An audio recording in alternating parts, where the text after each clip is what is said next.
Beberapa waktu lalu, ramai diperbincangkan tentang kasus P. Diddy.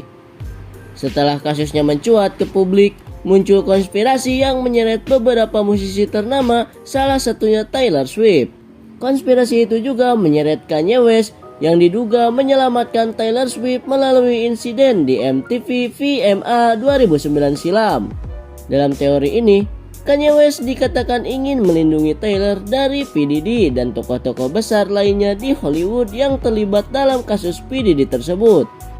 Berdasarkan perbincangan di media sosial, teori konspirasi ini berawal saat Taylor Swift memenangkan penghargaan untuk video wanita terbaik di MTV Video Music Award. Lagunya yang berjudul You Belong With Me mengalahkan pesaing-pesaing besar seperti Beyonce, Katy Perry, Kelly Clarkson, Lady Gaga, dan Pink.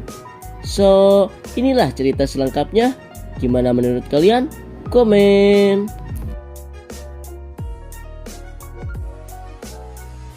Kalian tahu nggak sih kalau P. Diddy dan Kanye West itu merupakan sahabat lama?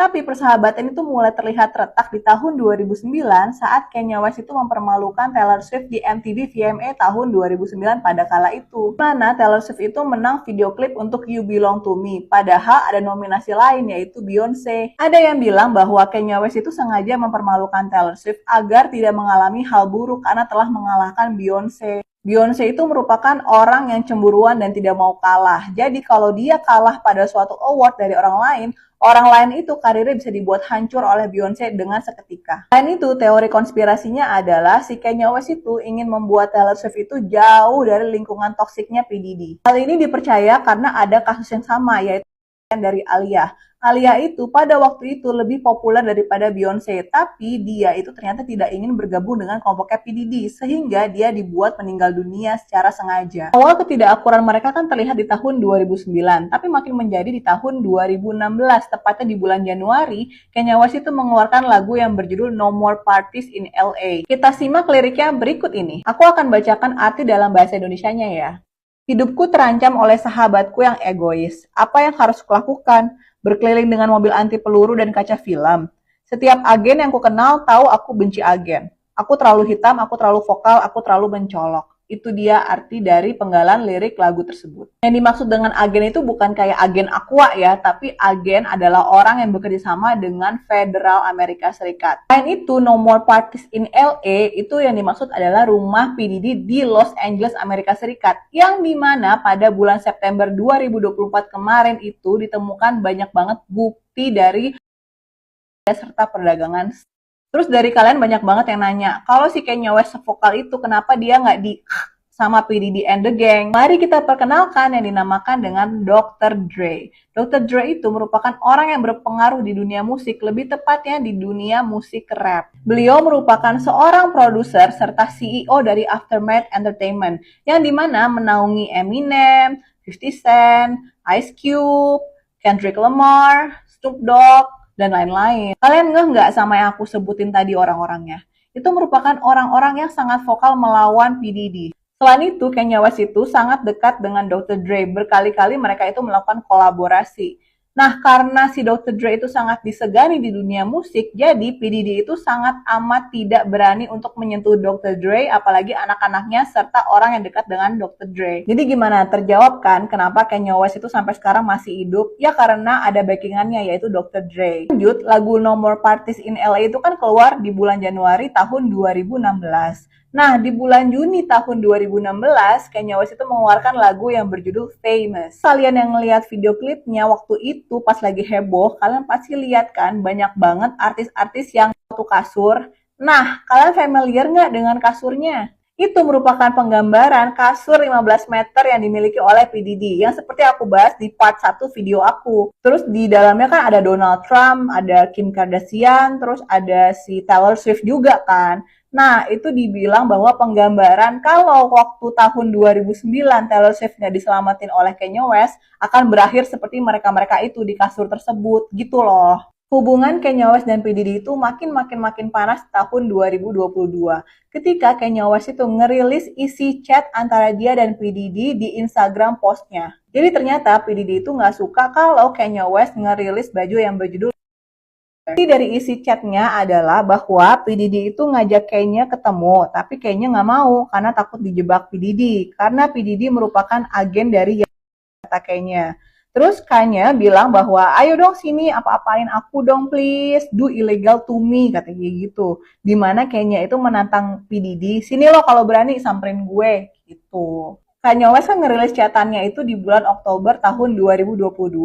Nah, di bulan November tahun 2022, si Aaron Carter nge-tweet tentang yuk Kanye West kita ngobrol gitu kan. Yakini bahwa Aaron Carter mau ngobrol sama Kanye terkait dengan masalah P. Diddy serta gelapnya Hollywood. Jadi Aaron itu sepertinya ingin membongkar nih tentang kebobrokan Hollywood. Tapi ternyata sehari setelah dia nge-tweet itu. Nah, makanya kan si Kanye West itu komentar bahwa Aaron Carter itu ternyata oleh P. Diddy and the Gang karena ingin membongkar kebobrokan dari Hollywood. Mulai dari situ, si Kanye West kayaknya makin emosi, makanya dia lalu melakukan podcast sana-sinilah ngomongin tentang P. Diddy. Hingga saatnya di bulan Maret tahun 2024, terlihat bahwa P. Diddy dengan anaknya nyamperin Kanye West ke konsernya Kanye West. Berdasarkan dari sumber TMZ, yaitu kayak kanal paparazinya Amerika Serikat, bahwa ternyata P. Diddy pada bulan Maret 2024 mau ketemu Kanye West. Tapi Kanye West nggak mau sama sekali untuk nemuin P. Diddy. Sampai akhirnya di bulan September tahun 2024,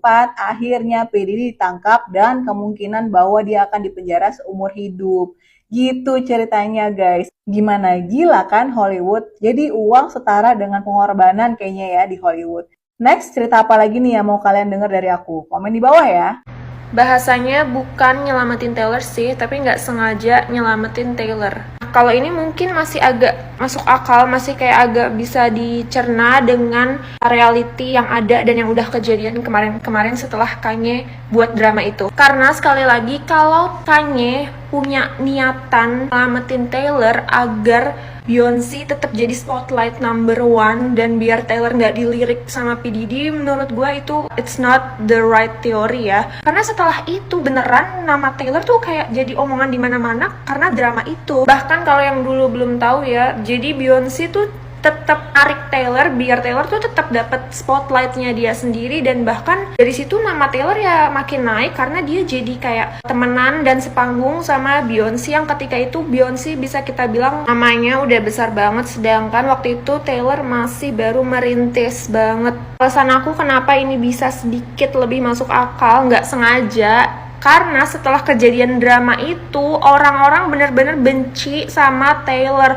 Orang-orang mikir membenci Taylor itu adalah sesuatu yang sangat keren. Apalagi waktu itu emang kayak lagi zamannya, maksudnya Taylor kan kayak innocent banget, terus dia blonde girl, American sweetheart gitu dikenalnya. Jadi orang-orang kayak makin gampang untuk membenci dia. Jadi kayak dikit juga mungkin ketika itu orang-orang Hollywood yang mau collab sama Taylor atau yang mau kayak party sama Taylor atau yang mau deket sama Taylor. Ditambah Taylor ini tuh anak rumahan banget, dari dulu dia nggak suka party gitu dulu ya. Ya once again yang gue bilang, Taylor akhirnya bangkit sendiri ya karena emang dia pinter, dia nulis lagunya tuh jago banget dari dulu sampai sekarang udah nggak usah ditanya. Dan menurut gue sih kayaknya tetap sengaja mempermalukan Taylor depan umum, bukan sengaja menyelamatkan. Karena walaupun Taylor udah dewasa, udah umur 27 tahun, which is dia udah bukan targetnya P. Diddy lagi, dan dia udah